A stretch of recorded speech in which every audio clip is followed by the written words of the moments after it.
وأشرف المرسلين وعلى آله وصحبه أجمعين.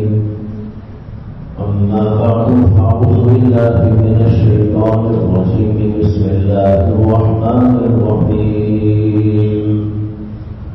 وذروا ظاهر الإثم وباطنه إن الذين يكسبون الإثم سيجزون بما كانوا يقترفون.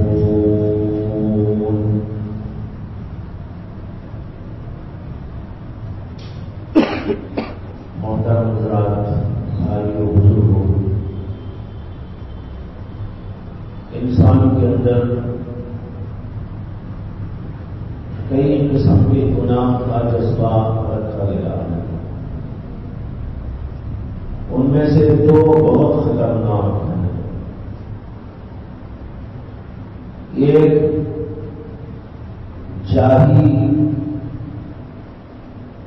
گناہ اور ایک باہی گناہ. ایک وہ گناہ جو تکبر اور بڑائی سے پیدا ہوتے ہیں، اور دوسرے وہ گناہ جو شہوانی جذبات سے پیدا ہوتے ہیں. شہوانی جذبات سے جو گناہ ہوتے ہیں ان کو باہی گناہ کہا جاتا ہے. اسی سے قوت باہ یعنی خواہشات کی وجہ سے انسان سے گناہ ہوتے ہیں، اور دوسرے جو گناہ ہوتے ہیں وہ ہیں جاہی گناہ، یعنی جاہ کی وجہ سے، بڑائی کی وجہ سے، تکبر کی وجہ سے. آدمی کبھی تو شہوانی جذبات کا شکار ہو کر گناہوں میں مبتلا ہوتا ہے، اور کبھی بڑائی اور تکبر کی وجہ سے گناہوں میں مبتلا ہوتا ہے.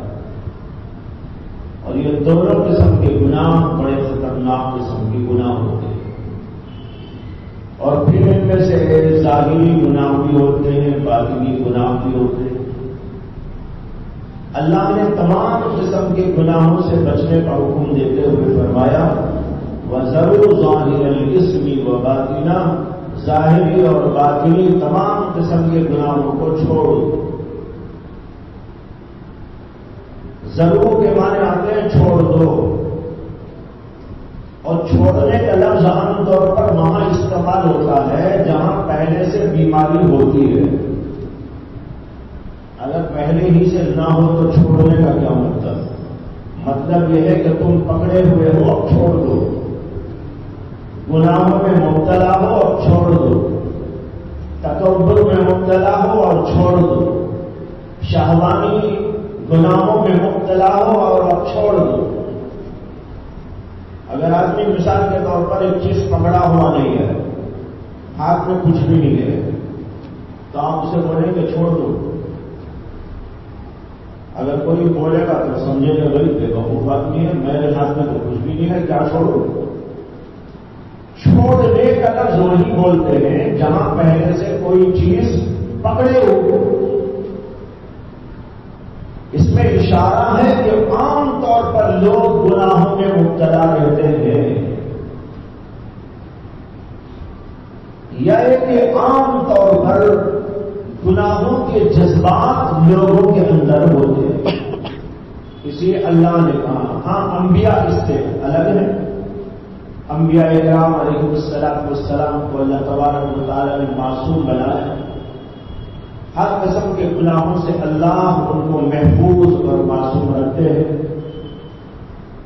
لیکن عام انسانوں کے لیے اللہ نے حکم دیا ہے وَذَرُوا ظَاهِرَ الْإِثْمِ وَبَاطِنَهُ، ظاہری اور باطنی گناہوں کو چھوڑ دو.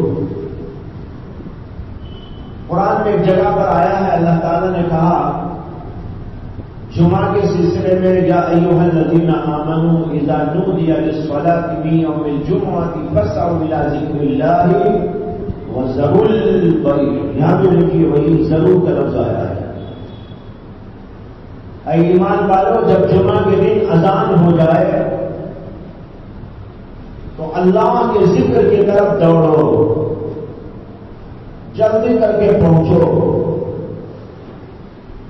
اور اس کے بعد میں فرمایا وَذَرُوا الْبَيْعَ، اور بیع و تجارت، کام دھام، دنیا کے دھندے سب چھوڑ دو. اب یہاں اسی لیے چھوڑ دو وہاں کے پہلے سے لوگ دکانوں پہ بیٹھے رہتے، کاروبار میں مبتلا رہتے، اسکولوں میں ہو، کالجوں میں ہو، بازاروں میں ہو، دھندوں میں ہو، کہیں اور ہو، کسی بھی کام میں لگے ہو. چونکہ لگے ہوئے ہوتے ہیں اس لیے اللہ نے کہا وَذَرُوا، چھوڑو. وَذَرُوا الْبَيْعَ ذَلِكُمْ خَيْرٌ لَكُمْ إِن كُنتُمْ تَعْلَمُونَ. اگر تمہارے اندر کچھ بھی سمجھداری ہے تو تم جان لو گے کہ اس کے اندر تمہارے لیے خیر ہے. اسی طریقے پر یہاں فرمایا گیا وَذَرُوا، ظاہری اور باطنی گناہوں کو چھوڑ دو.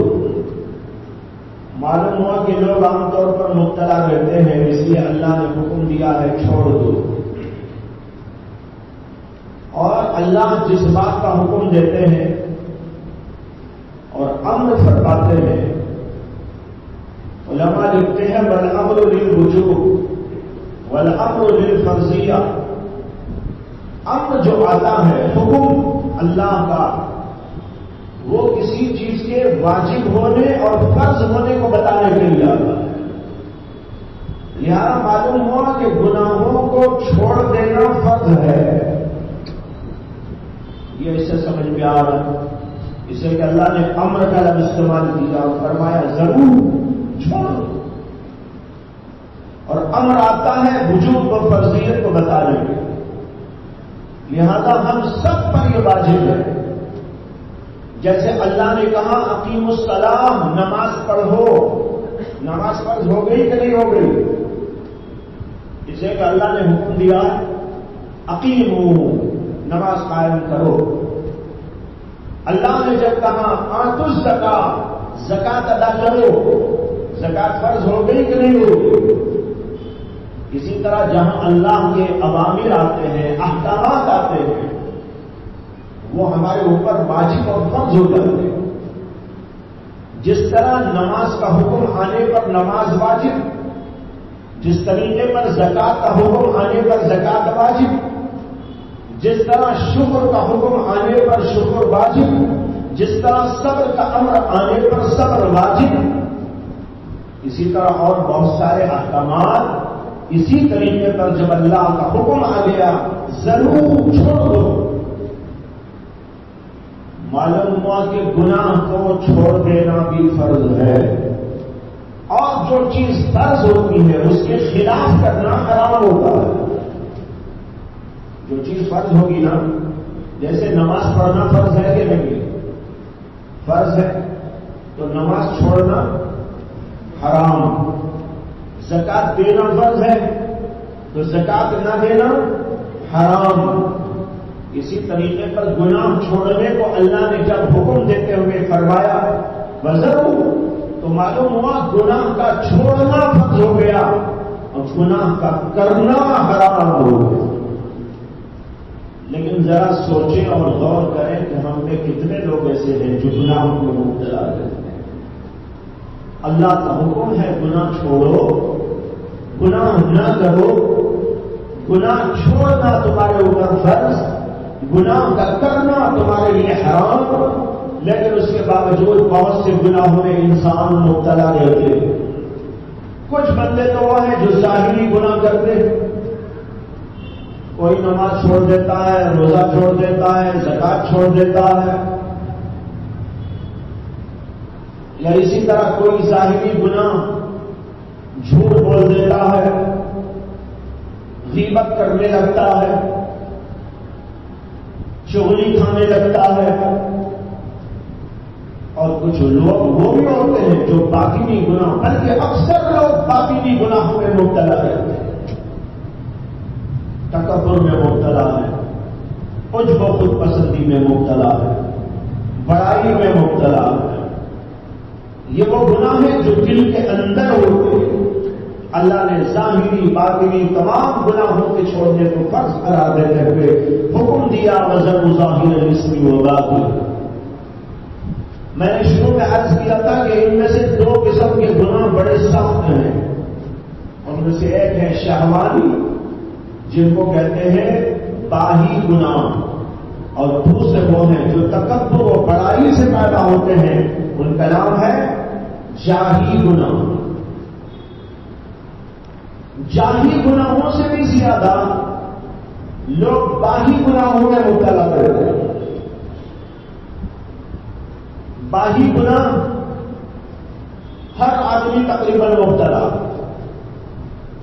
جاہی گناہ ان لوگوں کے اندر آتا ہے جن میں کچھ بڑائی کے جذبے آ جاتے ہیں. چیف منسٹر بن گیا، پرائم منسٹر بن گیا، یا اور کسی قسم کا منسٹر بن گیا، MLA بن گیا، یا دنیا کی دینی اعتبار سے کسی عہدے پر فائز ہو گیا، محتمل بن گیا، استاد بن گیا، امام صاحب بن گئے، خطیب صاحب بن گئے، مدرس صاحب بن گئے. ان کے اندر اب کیا ہوتا ہے؟ بڑائی آ جاتی. کچھ دنیا دعووں میں آتی ہے بڑائی، جیسے میں نے مثال the prime minister, chief minister, اور اسی طریقے پر کوئی اور اس طرح کے دنیا کے کاموں میں لگنے والے بڑائی کے اندر مبتلا ہو جاتے ہیں. دوسرے وہ لوگ ہیں جو دینی خدمات اور دین سے منسلک امور میں رہتے ہوئے بھی بڑائی میں مبتلا ہو جاتے ہیں. یہ ان سے بھی خطرناک ہے. اسی کے دنیا دار دنیا میں مبتلا ہونے کی وجہ سے گناہ کر رہا ہے تو ٹھیک، گناہ تو وہ بھی ہے، لیکن اس سے بڑا گناہ یہ ہے کہ آدمی دینی اعتبار سے کسی ذمہ داری کو سنبھالتے ہوئے برائی اور بڑائی میں مبتلا ہو جاتا ہے. جیسے کوئی امام بن گیا تو امام سمجھ رہا ہے کہ میں بہت بڑا آدمی ہوں. کوئی مسجد کا ذمہ دار بن گیا ہے، صدر صاحب، سیکرٹری صاحب، یا اور کوئی رکن، یا اور کسی قسم کے عہدے پر فائز ہو گیا، اور وہ سمجھ رہا کہ میں اتنا بڑا ہو گیا ہوں کہ میرے سامنے کوئی کچھ نہیں. تو یہ دینی قسم کے امور ہیں، مسجد، مدرسہ، امامت، خطابت، تدریس، تعلیم، یہ وہ ذمہ داریاں ہیں جو دینی امور، ان کی وجہ سے اگر بڑائی پیدا ہو رہی ہے تو یہ اس سے بھی زیادہ خطرناک ہو رہی ہے.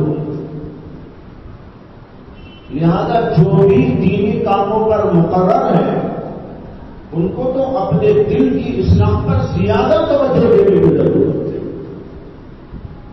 کہیں ایسا نہ ہو کہ بھائی امامت کی وجہ سے میرے میں بڑائی آ جاتا ہے، خطابت کی وجہ سے میرے میں بڑائی آ جائے، تدریس کی وجہ سے میرے اندر بڑائی آ جائے، یا خطابت کی وجہ سے میرے اندر بڑائی آ جائے، یا کسی ذمہ داری کی وجہ سے میرے اندر بڑائی پیدا ہو جائے. یہاں ہر وقت چوکنا رہنے کی ضرورت ہوتی ہے، ورنہ تو شیطان اتنا مکار اور عیار اور ایسا دھوکے باز اور ایسا فریب دینے والا ہے کہ لوگوں کو پتہ بھی نہیں چلتا. وہ انہی ذرائع کو استعمال کر کے ہم کو بہکا دے گا، امامت کے ذریعے بہکا دے گا. بڑا مکار، بڑا عیار. واقعہ لکھا ہے حضرت جنید بغدادی رحمۃ اللہ علیہ کا. جنید بغدادی رحمۃ اللہ علیہ کو ایک بار یہ خواہش ہوئی کہ شیطان سے اگر ملاقات ہو تو اس سے ایک سوال کرو. ایک بار اتفاق ایسا ہوا کہ نماز پڑھ کر وہ نکل رہے تھے مسجد سے، تو سامنے ایک بوڑھا سا آدمی آیا، ان سے ملنے لگا. حضرت جنید بغدادی نے فرمایا کہ بھائی کون ہو؟ کہنے لگا حضرت میں وہی ہوں جس سے ملنے کی آپ کو بڑی آرزو اور تمنا تھی.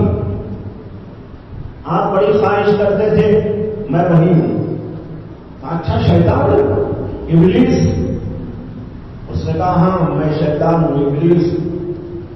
حضرت جنید بغدادی فرمانے لگے کہ بھائی مجھے اس لیے تیرے سے ملنے کی خواہش ہوتی تھی کہ تجھ سے ایک سوال کروں گا. حضرت کیا سوال ہے؟ جنید بغدادی فرمانے لگے میرے دل میں سوال ہے اور میری سمجھ میں نہیں آتا کہ جب اللہ نے تجھے حکم دیا اسجدوا لآدم، آدم کے سامنے سجدہ ریز ہو جا، تو میری سمجھ میں نہیں آتا کہ آخر کیا مجبوری تھی، تجھے کیا پریشانی تھی کہ اللہ کے حکم کو تم نہیں چھوڑی مانو. یہ ان کے ذہن میں سوال کہ اللہ حکم دے رہے ہیں اور تو بندہ ہے، تجھے چاہیے تھا کہ جھک جاتا ایسا. میری سمجھ میں نہیں آتا کہ یہ بات جو ہے کیوں پیدا ہوئی کہ تو نے اللہ کے حکم کو ٹال دیا یہاں تک کہ راندے درگاہ قرار پایا. تو تاریخ میں لکھا ہے کہ حضرت جنید بغدادی کے سوال پر شیطان نے ایسا جواب دیا کہ تھوڑی دیر کے لیے حضرت جنید بغدادی بھی چکر میں آ گئے. اس نے کہا جنید مجھے بڑا تعجب ہے، آپ کو میرے سجدہ نہ کرنے پر تعجب ہو رہا ہے لیکن مجھے تو آپ کے سوال پہ تعجب ہو رہا ہے. آپ اتنے بڑے توحید پرست، اللہ کو ایک ماننے والے، ساری دنیا میں اللہ کی وحدانیت کا ڈنکا بجانے والے، اللہ کو سجدہ کرو اللہ کے سوا کسی کو سجدہ نہیں، کسی کو سجدہ نہیں، کسی کو سجدہ نہیں. تمہارے ممبر پر یہ تقریر، تمہارے خطبات میں یہ بیانات، تمہاری ہر جگہ پر یہی چیزیں. مجھے بڑا تعجب ہوتا ہے آپ جیسا موحد اور ایسا مشرکانہ سوال کہنے لگا. مجھے بڑا تعجب ہے کہ آپ جیسا موحد اور ایسا مشرکانہ سوال کہ کوئی مشرک آدمی کرے تو کرے، آپ کی مسلمان سے تو اچھا نہیں لگتا. حضرت جنید بغدادی کہتے تھوڑی دیر کے لیے میں بھی چکر میں آ گیا. ارے واقعی عجیب بات ہے. کہتے ہیں کہ دل میں اللہ سے دعا کرنے لگا کہ اللہ میرے ایمان کو صحیح سلامت رکھنا، بچا دینا، کہیں ایسا نہ ہو کہ اس کے فریب میں، اس کے چکر میں آ جاؤ. اللہ نے فوراً دل میں ڈالا اور فرمایا، الہام ہوا کہ اس خبیث سے پوچھو کہ حکم دینے والا کون تھا. واقعی کسی کو سجدہ نہیں کرنا ہے لیکن خود خدا اگر کہنے تو کیوں نہیں کرنا ہے. وہاں توحید تو نہیں. توحید اسی کا تو نام ہے کہ خدا کی مانو. خدا کہے جھکو تو جھکو، خدا کہے اٹھو تو اٹھو. کبھی خدا کا حکم آتا ہے کہ نماز نہ پڑھو تو نہ پڑھنا، یہی توحید ہے. خدا کا حکم کبھی آتا ہے کہ سجدہ کرو تو سجدہ کرنا بھی توحید ہے. ابھی ہم نے نماز پڑھی مغرب کی، اللہ کا حکم تھا نماز پڑھو مغرب کی. کب پڑھو؟ اذا غربت الشمس، جب سورج غروب ہو جائے. لیکن فرض کرو کہ ابھی سورج غروب نہیں ہوا تھا، سورج ابھی غروب نہیں ہوا تھا. اسی حالت کے اندر ایک صاحب مسجد کے اندر آئے اور خشوع اور خضوع سے رکعت بن کر سجدے کرنے لگے. جائز ہے؟ غروب کے وقت سجدہ کرنا حرام، نماز پڑھنا حرام. وجہ یہ ہے کہ اس وقت اللہ کا حکم یہی ہے اب مجھے سجدہ نہیں کرنا ہے. اگر کرو گے تو ڈنڈے. غروب ہونے کے بعد پڑھنا ضروری ہے، اگر نہ پڑھو گے تو ڈنڈے. تو دیکھیے، اچھا سورج بالکل بیچ میں ہے، سر پہ کھڑا ہوا ہے، جس کو کہتے ہیں زوال کا وقت. زوال کے وقت بھی نماز پڑھنا ناجائز ہے. حدیث میں اللہ کے نبی نے بتایا کہ ناجائز نہیں پہنچو. اب جب سر کے اوپر سورج کھڑا ہوا ہو، جس کو عربی میں کہتے ہیں استوا، یعنی بالکل سر کے اوپر ہو سورج، نماز نہیں پڑھ سکتے. لیکن جو ہی سورج ڈھل جائے، ظہر کا وقت شروع ہو جاتا ہے. اذا زالت الشمس، جب سورج ڈھل گیا، اب ظہر کا وقت شروع ہو گیا، اب حکم ہو گیا کہ نماز پڑھنا ضروری ہے. اب اگر نماز نہیں پڑھو گے تب گنہگار ہوگے، اور اس وقت سے پہلے اگر پڑھو گے تو گنہگار ہو جاؤ گے. تو دیکھ رہے یہ ہے اللہ کی توحید کہ اللہ کا حکم جب آئے تو کرے، اللہ کا حکم نہ ہو تو نہ کرے. مولانا روم نے ایک جگہ پر لکھا ہے کہ اللہ کی توحید یہ ہے کہ کبھی وہ حکم فرماتے ہیں کہ ایک قطرہ پانی تمہارے حلق کے نیچے اتار نہیں سکتے، جیسے روزے میں ہوتا ہے. روزے کے اندر ایک قطرہ پانی کا آپ اندر نہیں ڈال سکتے. اگر ڈالیں گے تو گنہگار ہے، اللہ کے حکم کے انکاری. اس وقت حکم یہ ہے کہ ایک قطرہ پانی کا آپ کے حلق کے نیچے نہیں اتر سکتا. اور کبھی اللہ کا حکم آتا ہے جہاد کرو اور خون کی ندیاں بہا دو. اب یہاں خون کی ندیاں بہانا یہ اللہ کا حکم ہے. تو کبھی قطرہ پانی کا پینے پر آپ کے اوپر گناہ لازم آتا ہے، اور کبھی لوگوں کا خون بہا دے جہاد میں جیسے کہ ہوتا ہے تو وہ بھی حلال ہو جاتا ہے. یہ ہے توحید اللہ کی، جو حکم آ جائے اللہ کا اس کو ماننا ہے. یہ ہے جہاد. جہاد کی بات بول رہا ہوں اور نام جا کے کسی کو مار ڈالے. اور بھائی جہاد کے اندر جب جیسے کہ اب ہو رہا ہے فلسطین میں، آپ دیکھ رہے وہ مشرکوں کو، بدبختوں کو، فاسقوں، فاجروں، کافروں، بدبختوں کو، اللہ کے دشمنوں کو مار. یہ مارنا فرض ہے. اب وہاں جسے مارے گا مارنے والا اللہ تبارک و تعالیٰ اس کو اجر عطا فرماتے ہیں. تو کبھی یہ حکم ہوتا ہے، کبھی وہ حکم ہوتا ہے. کبھی یہ قطرہ اندر اتارنا حرام ہوتا ہے، اور کبھی خون کے قطرے بہانا بھی جائز ہو جاتا ہے، اور کبھی سجدہ کرنا حرام ہو جاتا ہے، اور کبھی سجدہ کرنے کا حکم ہوتا ہے تو وہاں فرض بھی ہو جاتا ہے. اس کا نام ہے توحید. اللہ نے جنید بغدادی کے ذہن میں ڈالا، اور جو ہی حضرت جنید بغدادی نے یہ فرمایا، شیطان وہاں سے فرار ہو گئے. تو میں یہ عرض کر رہا تھا کہ وہ بڑا مکار ہے، بڑا عیار ہے، دینی لب و لہجے میں بھی ہم کو بہکا دیتا ہے، نماز کے ذریعے بھی بہکا دیتا ہے. حضرت امام ربانی مجدد الفسانی رحمت اللہ علیہ، جو بہت بڑے آدمی گزرے ہندوستان کی تاریخ میں، ان کا بڑا نام ہے، اور ان کے مکتوبات ملتے ہیں. ان مکتوبات کے اندر ایک خط اور اس کا جواب موجود ہے. ایک صاحب نے حضرت کو لکھا کہ حضرت میں کبھی عبادت کرتا ہوں، تہجد پڑھتا ہوں، ذکر فکر میں لگا رہتا ہوں، بڑی عبادت اور ریاضت میں لگ جاتا ہوں. تب میرا دل اندر سے مجھے کہتا ہے تو بہت بڑا آدمی ہو گیا،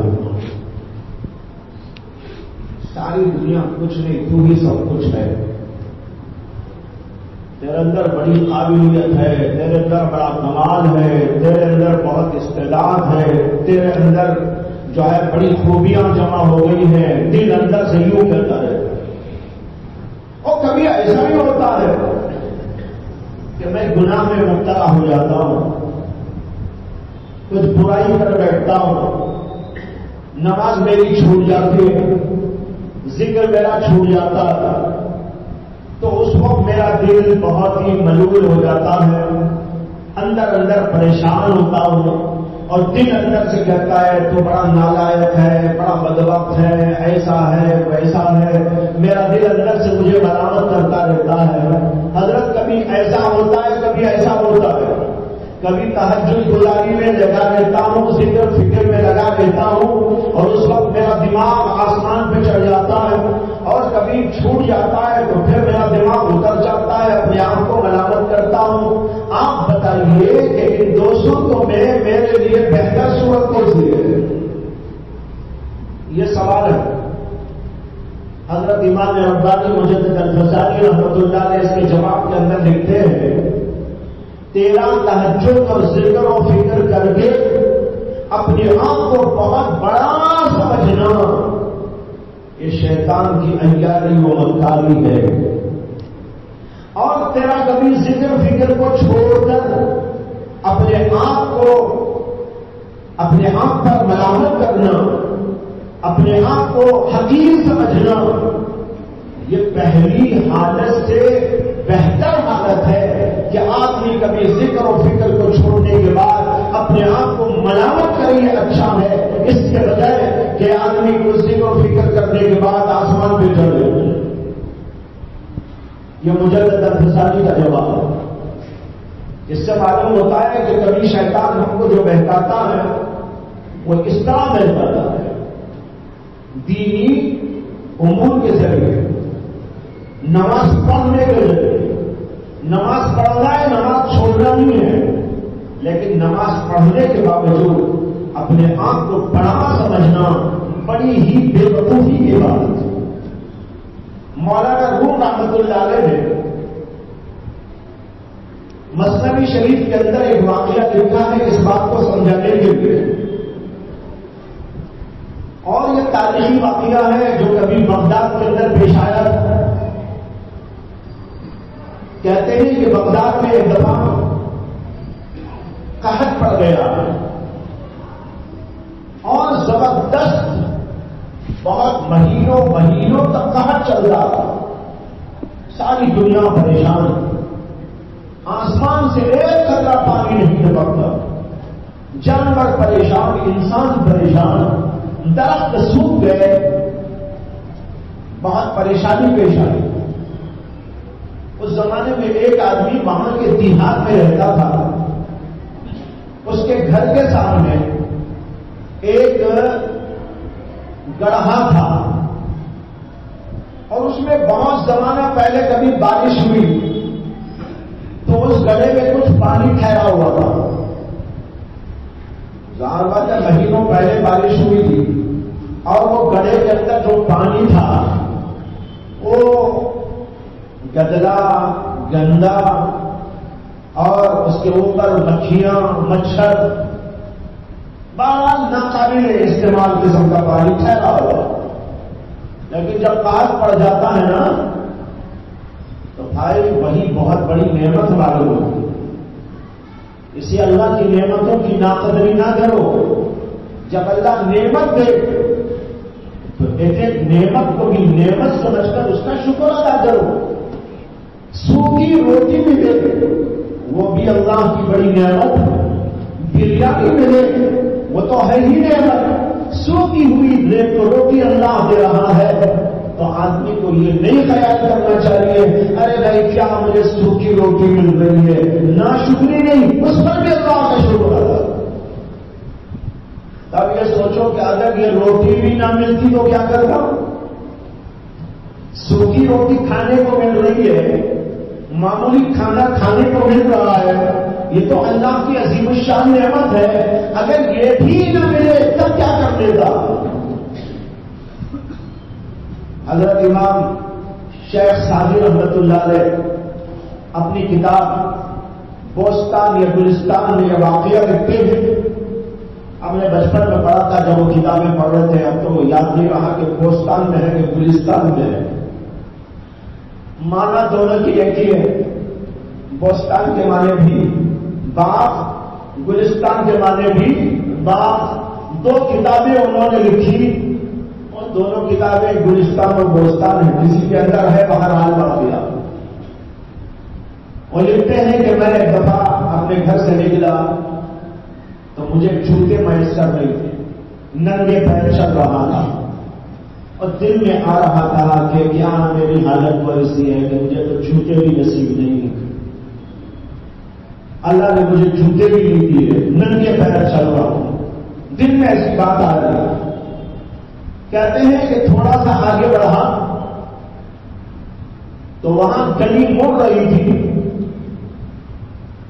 تو گلی مڑتے ہوئے میں نے دیکھا کہ ایک آدمی ہے اور بھیک مانگتا بیٹھا ہوا ہے، اس کے اوپر میں نے نگاہ کی تو اس کو دو پیر بھی نہیں ہے۔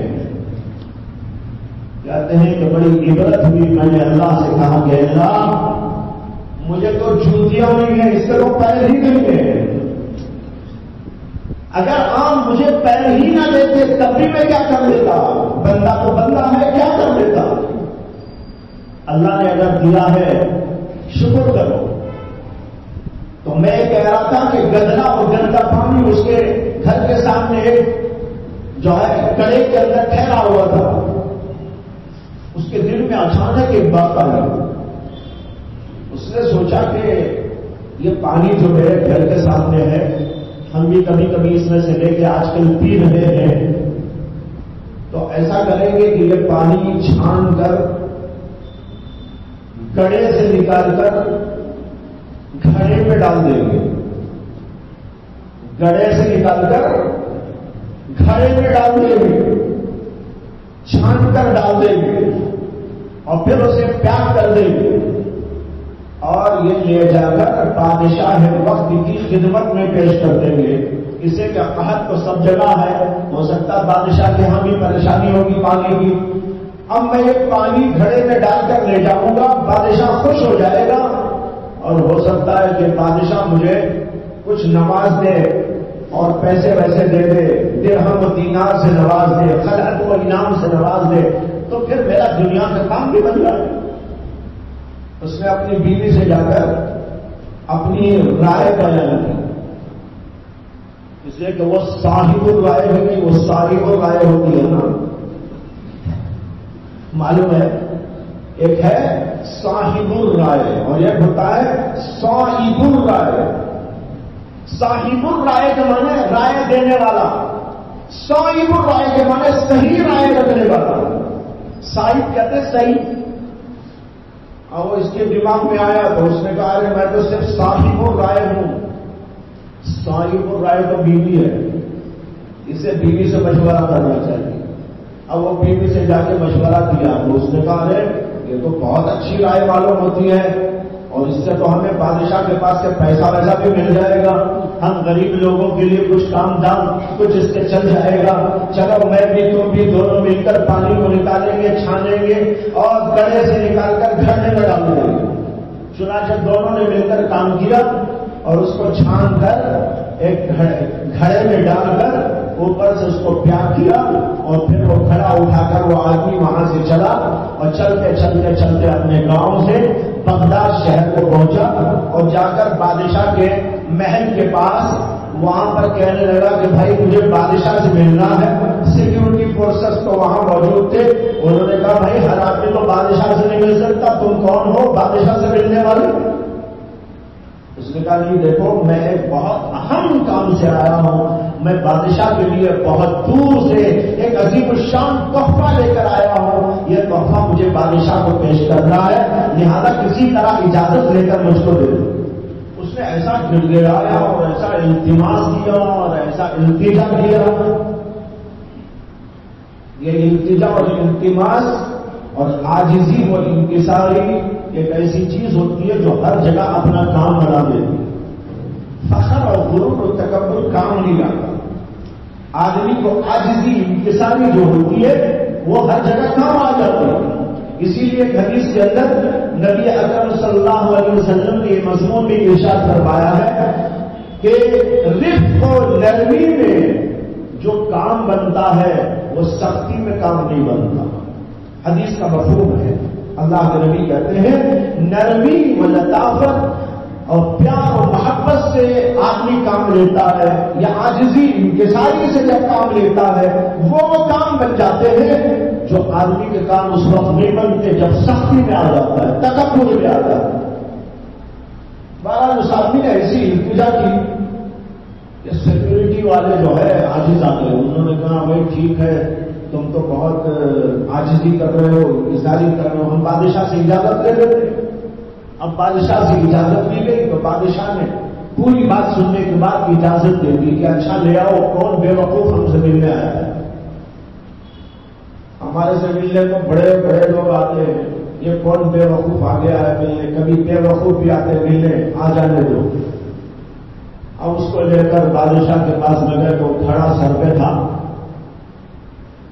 اس نے کھڑا اتارا, اس کے بعد بادشاہ سے ملا, آداب بچا لایا اور اس کے بعد میں کہنے لگا کہ حضور بات اصل میں یہ ہے کہ میں دیکھ رہا تھا کہ بغداد اور بغداد کے اطراف و اکناف میں جو ہے کئی مہینوں سے قحط پڑا ہوا ہے, ساری مخلوق پریشان حال ہے. ہمارے ہاں کچھ پانی کا نظر تھا تو میرے دل میں آیا کہ ایک گھڑا پانی آپ کی خدمت میں بطور ہدیہ پیش کر دوں, اس لیے وہاں سے دھو کر آپ کی خدمت میں آیا ہوں سر پہ لاد کر.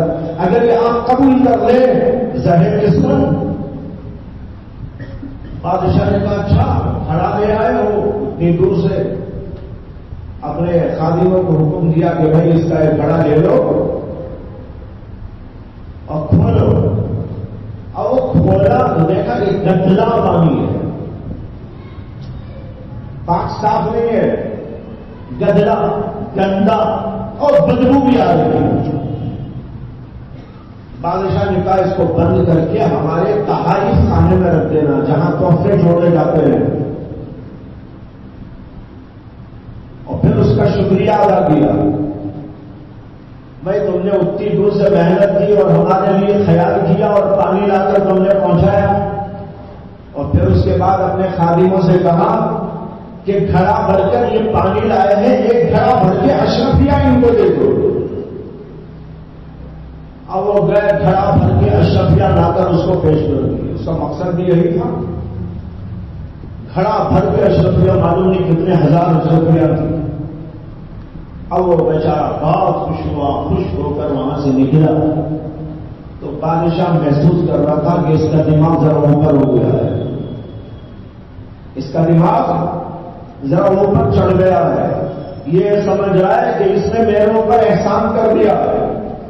اتنی دور سے کھڑا لا کر گویا میرے اوپر بڑا احسان کر دیا اور یہ سمجھ رہا ہے کہ میں نے بہت اچھا کام کیا ہے. اس کا دماغ آسمان پہ چڑھ گیا ہے, عرش پر پہنچ گیا ہے, اس کی اصلاح کی ضرورت ہے.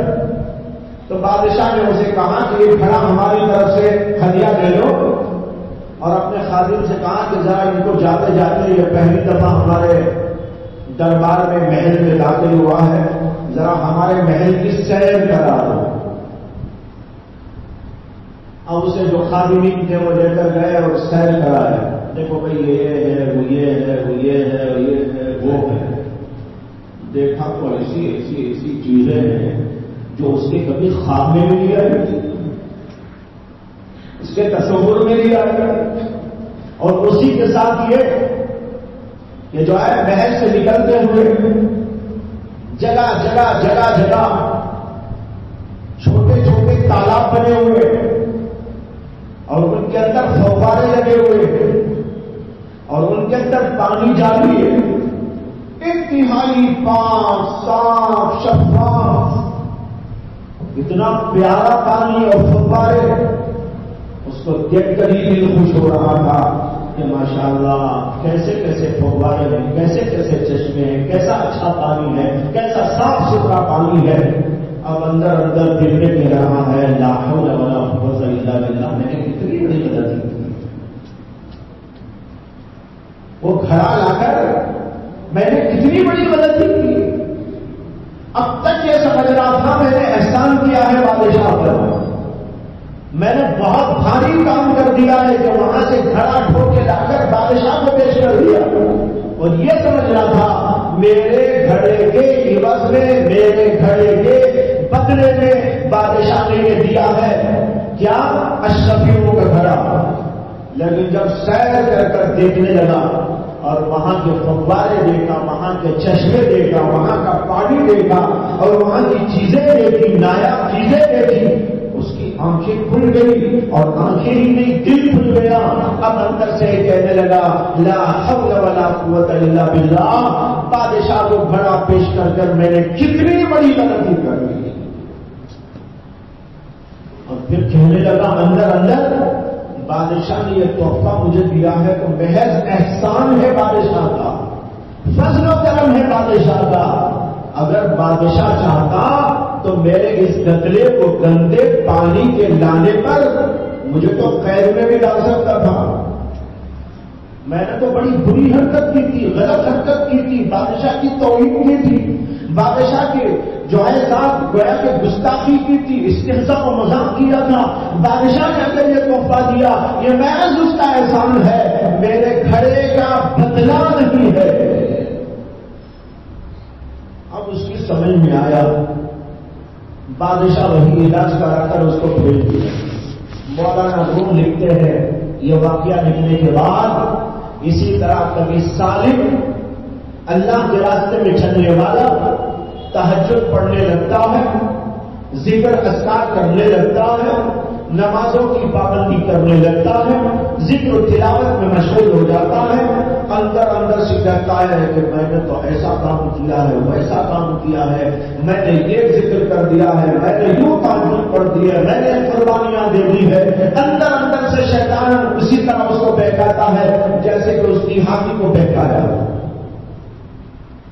اب یہ اپنے دل میں کیا کرتا ہے, اگر جنت مل رہی ہے تو آج میری نماز کی وجہ سے جنت ہے. جیسے وہ سمجھ رہا تھا میرے گھڑے کے بدلے میں اشرفیہ ملی ہے. اب یہ اپنی ٹوٹی پھوٹی بے خشوع کی, بے خضوع کی تہجد بھی اور ذکر بھی اور یہ بھی اور وہ بھی کرنے کے بعد اس کا دماغ اوپر چڑھ جاتا ہے اور کہتا ہے کہ میں نے یہ کیا اور یہ کیا اور مجھے جنت ملنا چاہیے, مجھے یہ ملنا چاہیے, وہ ملنا چاہیے.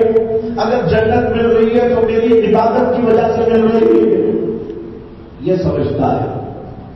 لیکن جب وہ اللہ کی جناب میں جائے گا تو پتہ چلے گا کہ اس نے اللہ کی گستاخی کی ہے نماز پڑھ کر. اللہ کی شاید شان عبادت کو بندہ کر نہیں سکتا.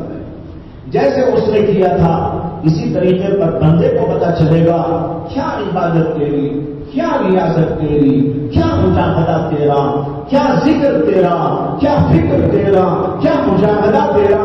یہ تو کچھ بھی نہیں ہے. جو کچھ تو نے کیا ہے بس وہ اپنی حیثیت سے تو نے کیا ہے, اور وہ بھی جو کچھ تو نے کیا ہے وہ اللہ کی توفیق اور مدد سے کیا ہے. اگر اللہ توفیق و مدد دے نہ کرتا تو یہ کام بھی تیرے سے انجام نہ ہوتا.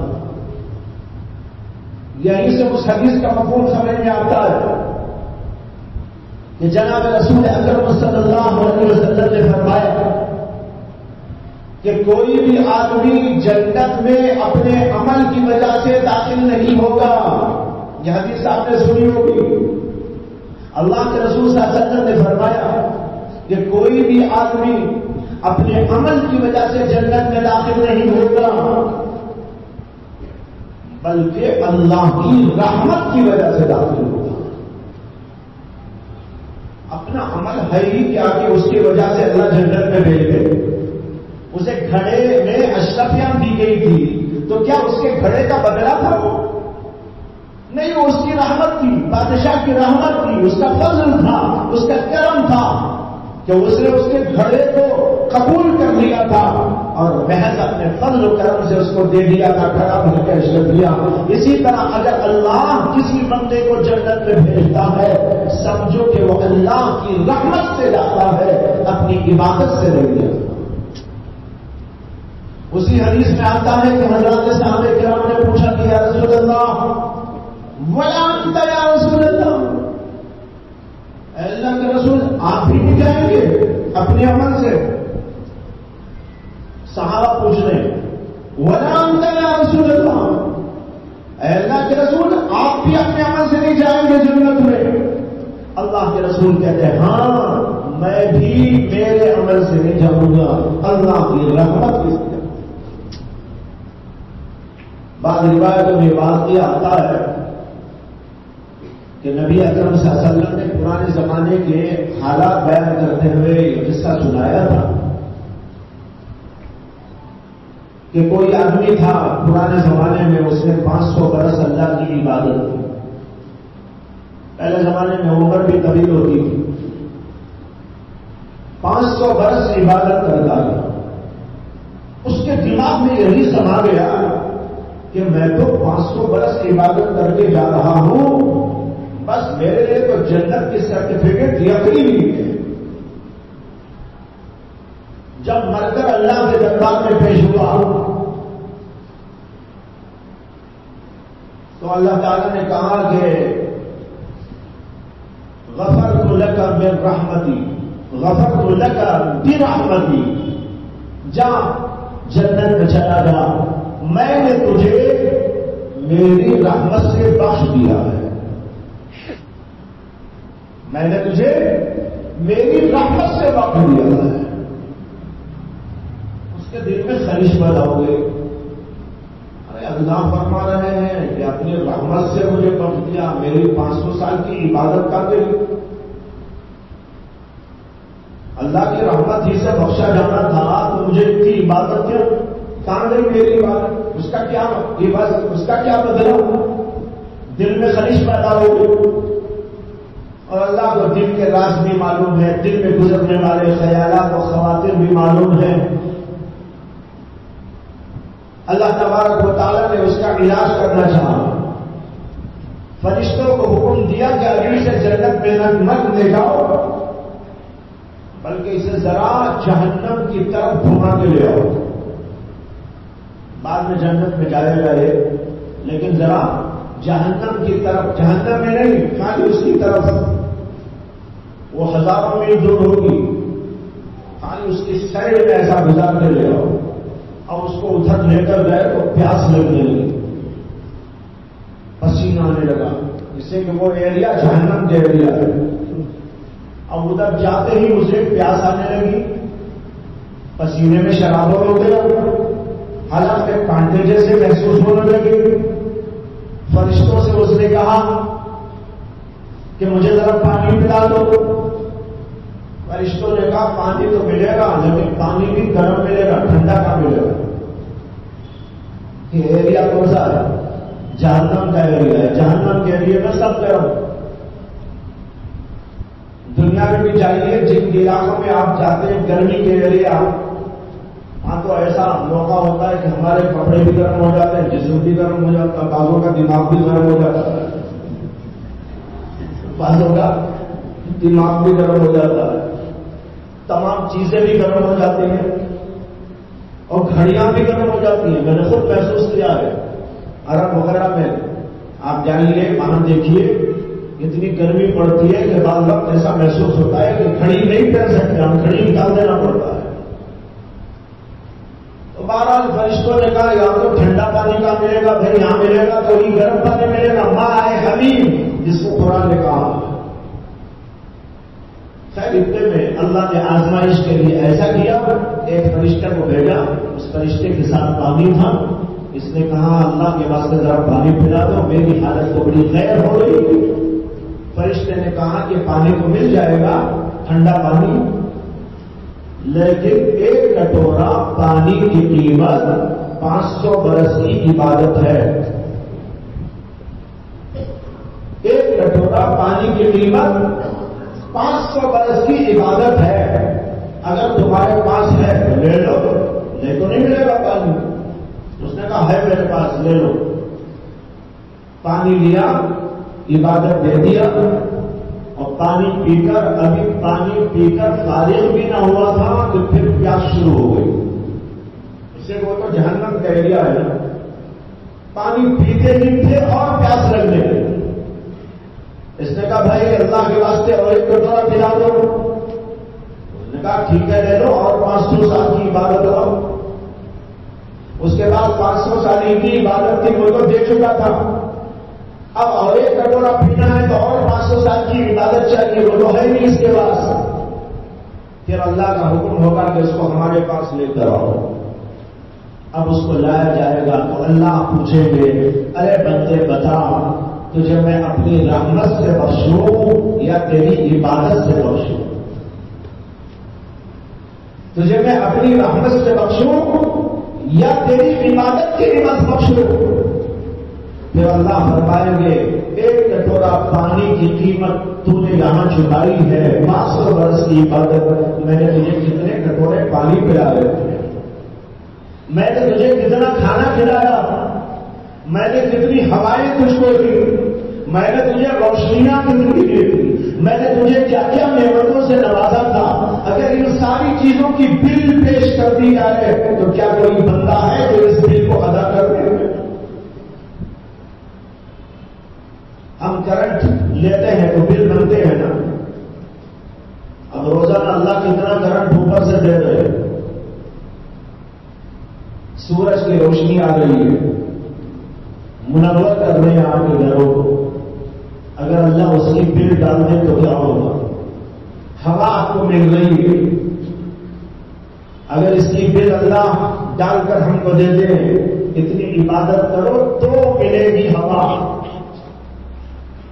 اور اللہ گیس کے سلنڈروں کی طرح اس کے سلنڈر بنا دے کہ جو اتنی عبادت کرے گا, اتنا ذکر کرے گا, اتنا اپنا کام کرے گا, اس کے لیے سلنڈر تیار ہے, لے اور ناک میں لگائے اس سانس لیتا رہے.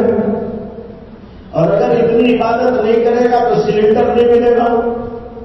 تو ہمارا حال کیا ہوتا؟ پورے کے پورے پہلے قبرستان میں چلے جاتے. یہ اللہ کی ہدایت ہے کہ بغیر کسی حساب و کتاب کے اللہ یہ نعمتیں ہم کو عطا فرما رہے ہیں. بھائیو, یہ عرض کرنے جا رہا تھا کہ کبھی نیکی کے ذریعے انسان کو شیطان بہکا دیتا ہے, اس کے عہدوں کے ذریعے اس کو بہکا دیتا ہے. کچھ دنیا کے عہدے ہیں وہ تو ہے ہی, لیکن دینی عہدوں کے ذریعے بھی انسان کو بہکا دیتا ہے. میں مدرس ہوں, میں امام ہوں, میں خطیب صاحب ہوں, میں فلاں صاحب ہوں, میں یہ ہوں اور وہ ہوں. اس کے ذریعے سے انسان کو بڑائی اور تکبر میں مبتلا کر دیتا ہے, اور بھی مختلف قسم کی چیزوں کے ذریعے انسان کے اندر بڑائی کے جذبات میں مبتلا کر کے ان کو اس گناہ میں مبتلا کر دیتا ہے. اس قسم کے گناہوں کا نام ہے جاہی گناہ. جیسے کہ میں نے شروع میں جاہ, تکبر, بڑائی, اس سے پیدا ہونے والے لوگ اگر عام چیزوں سے پیدا ہو وہ بھی گناہ ہے. جیسے کوئی اپنے حسن پر ناز کرنے لگے, اپنے کپڑوں پر فخر کرنے لگے, اپنے مال کی وجہ سے فخر میں مبتلا ہو جائے, اپنے مکان کی وجہ سے فخر میں مبتلا ہو جائے, یا اپنے کسی عہدے کی وجہ سے مبتلا ہو جائے, یہ بھی گناہ ہے. لیکن اگر دینی عہدوں, دینی مناسب کے ذریعے سے یہی تکبر اور بڑائی پیدا ہو جائے, یہ اس سے بھی زیادہ ٹینشن ہونا ہے. لیکن اس سے بچنا بہت مشکل ہے. آدمی اپنی خطابت یا اپنی امامت یا اپنی تدریسی ذمہ داری یا اہتمام کی ذمہ داری یا اور کسی قسم کی ذمہ داری رکھتے ہوئے اپنے آپ کو بڑا نہ سمجھے, بلکہ سب کے برابر اپنے آپ کو سمجھے. یہ ہے واقعی کمال کی بات. اللہ کے نبی علیہ السلام والسلام کی سیرت اس کے لیے گواہ ہے. صحابہ کرام رضوان اللہ تعالی علیہ اجمعین کی سیرت اس کے لیے ہمارے پاس تاریخی گواہ ہے, جس سے معلوم ہوتا ہے کہ حضرات نے اپنے آپ کے اندر سب کچھ ہوتے ہوئے بھی بہت ہی اپنے آپ کو معمولی سمجھا. یہ ہے کمال کی بات. یہ ایک گناہ ہے جس کو میں نے کہا باہی جاہی گناہ, اور دوسرا گناہ جو ہوتا ہے جو اس سے بھی زیادہ, اسے کہ تو سب میں نہیں ہوتا, کچھ لوگوں میں ہوتا ہے, کچھ میں نہیں ہوتا.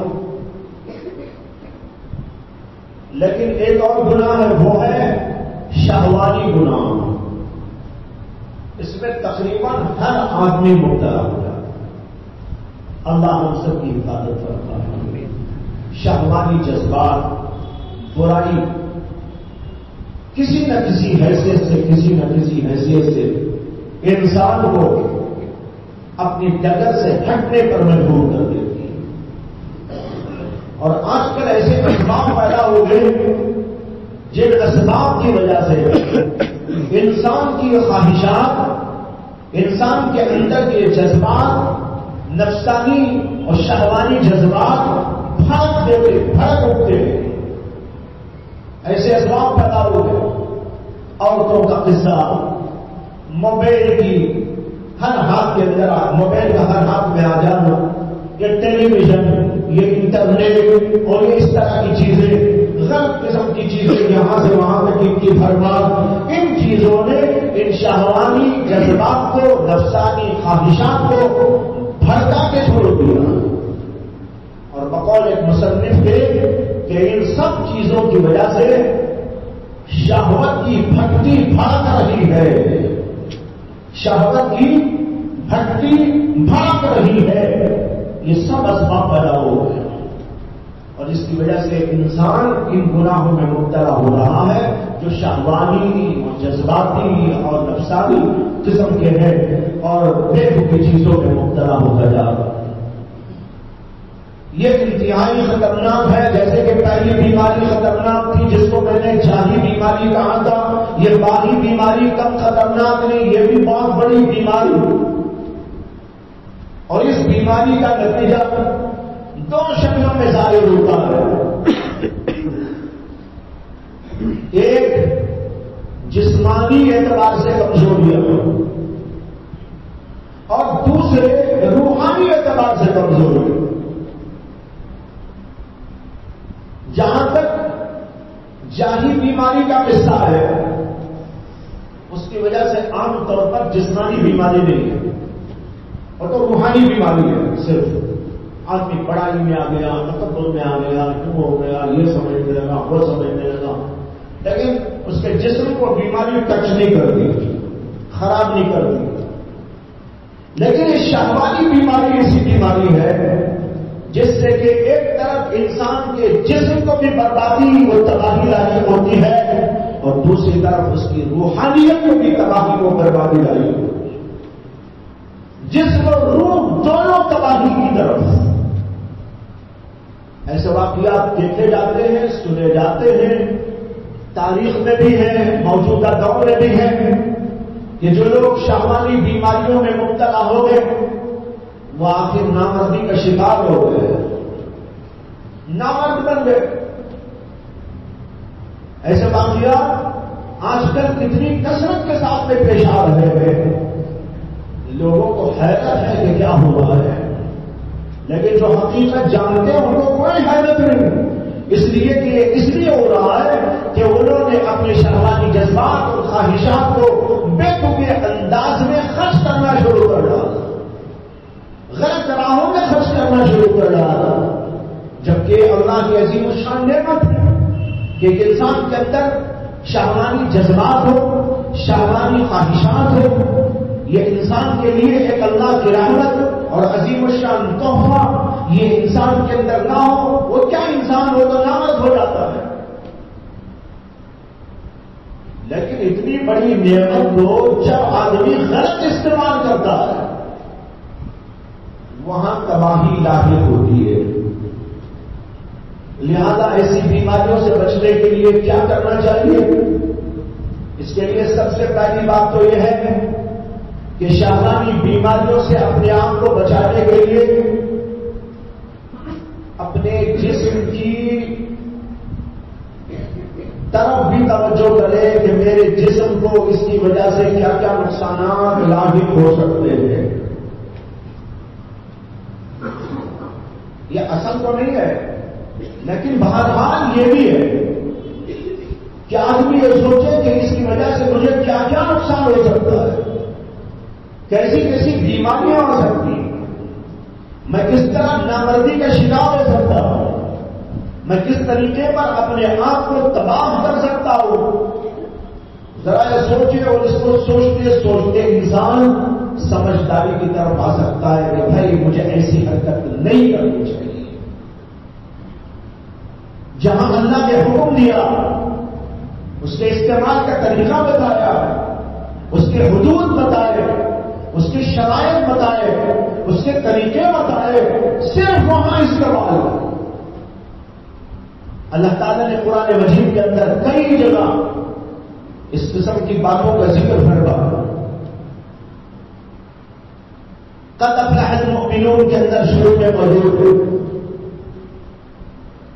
الا علی ازواجہم او ما ملکت ایمانہم، جو لوگ اپنی خواہشات کو بیجا استعمال نہیں کرتے، غلط جگہوں پر استعمال نہیں کرتے، صرف وہاں کرتے ہیں جہاں پر شریعت ان کو اجازت دے رہی ہے.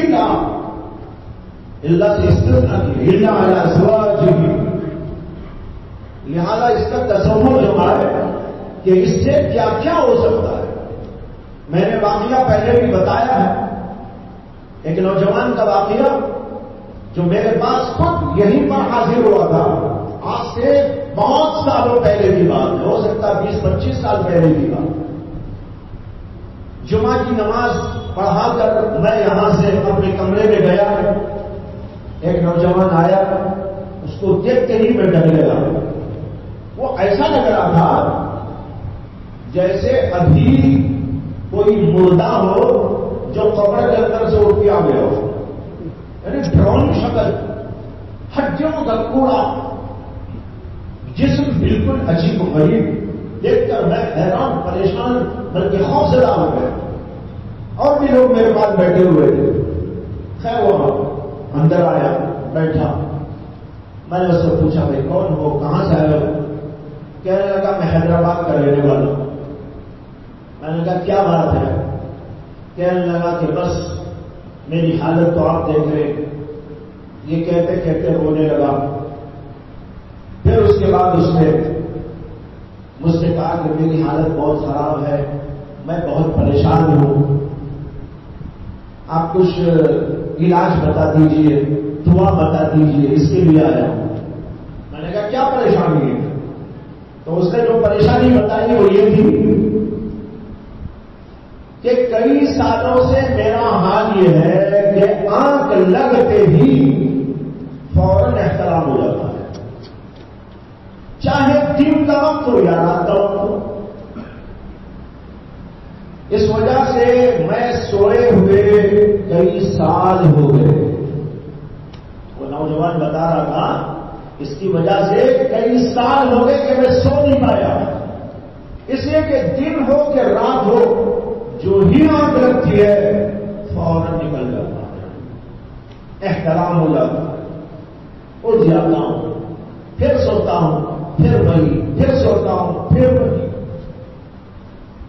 یہ کہہ کے بیچارہ رونے لگا اور اس نے کہا کہ اسی وجہ سے میری حالت ایسی ہے. میں نے اس سے پوچھا کہ بھائی آپ نے ڈاکٹر سے رجوع کیا، علاج کرایا؟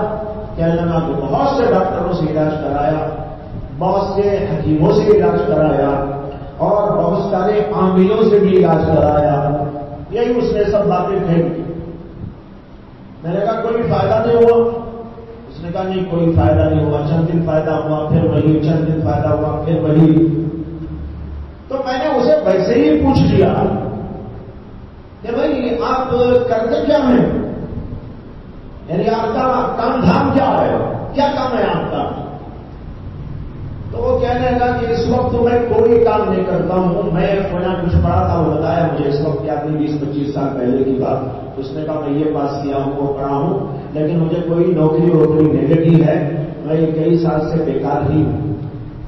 میں نے کہا میں یہ نہیں پوچھ رہا ہوں کہ آپ بیکار ہیں کہ باکار ہیں، میں یہ پوچھ رہا ہوں آپ کرتے کیا ہیں، یعنی آپ کا دن کیسا گزرتا ہے، کوئی مشغولیت تو ہوگی. تو نوجوان جو ہے خاموش ہو گیا کچھ دیر.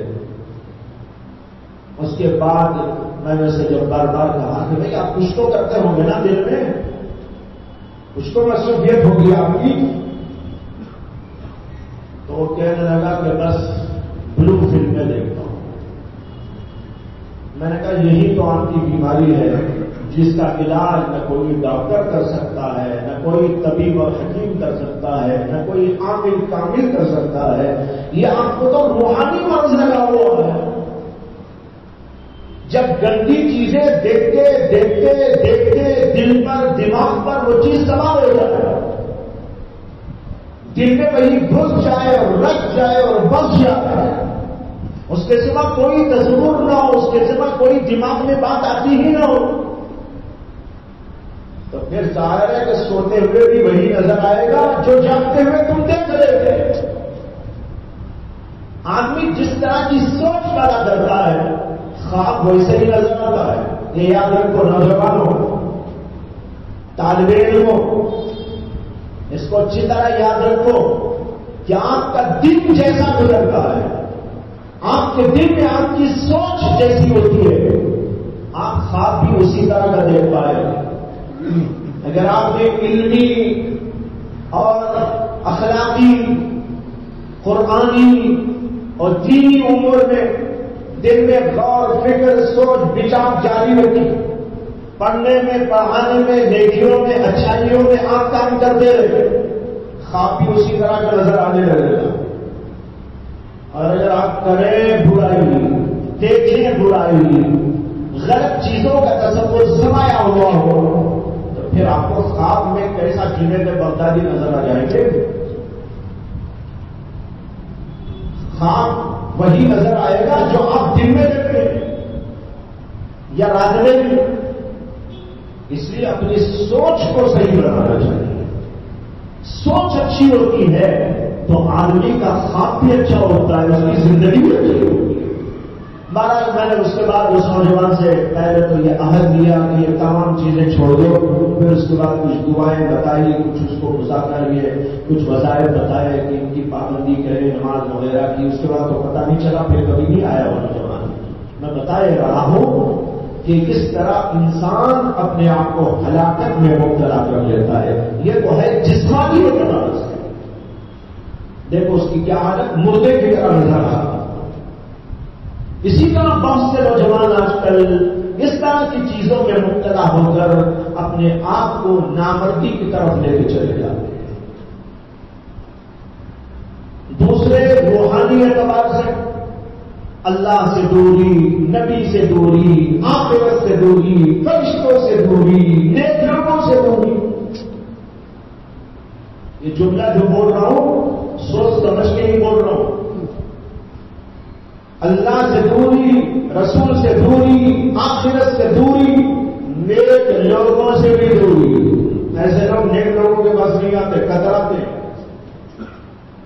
شہوانی جذبات اور شہوانی خواہشات اور برائیوں میں مبتلا ہوتے ہوتے ہوتے یہ صورت ہو جاتی ہے کہ صورت دکھانا بھی ان کا مشکل ہو جاتا ہے.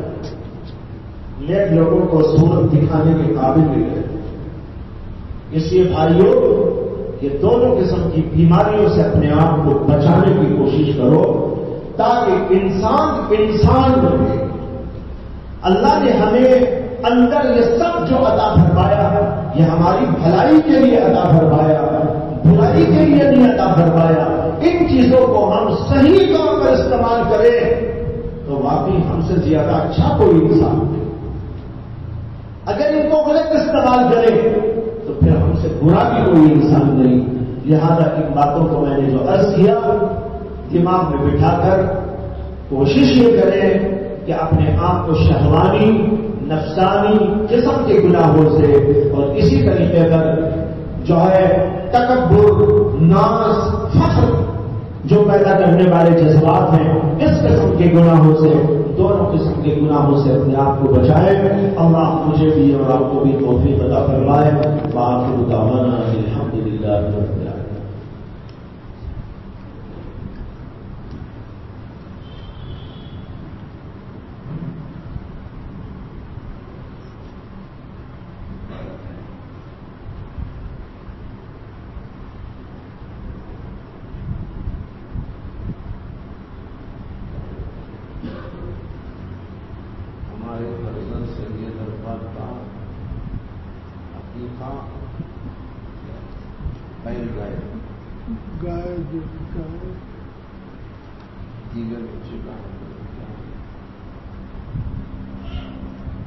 اللهم صل على سيدنا مولانا محمد وعلى آل سيدنا مولانا محمد وبارك وسلم. ربنا آتنا في الدنيا حسنة وفي الآخرة حسنة وقنا عذاب النار. ربنا لا تزغ قلوبنا بعد إذ هديتنا وهب لنا من لدنك رحمة إنك أنت الوهاب. ربنا لا تجعلنا فتنة للقوم القوم الظالمين ونجنا برحمتك من القوم الكافرين. ربنا لا تؤاخذنا إن نسينا أو أخطأنا ربنا ولا تحمل علينا إصرا كما حملته على الذين من قبلنا ربنا ولا تحملنا ما لا طاقة لنا به واعف عنا واغفر لنا وارحمنا أنت مولانا فانصرنا على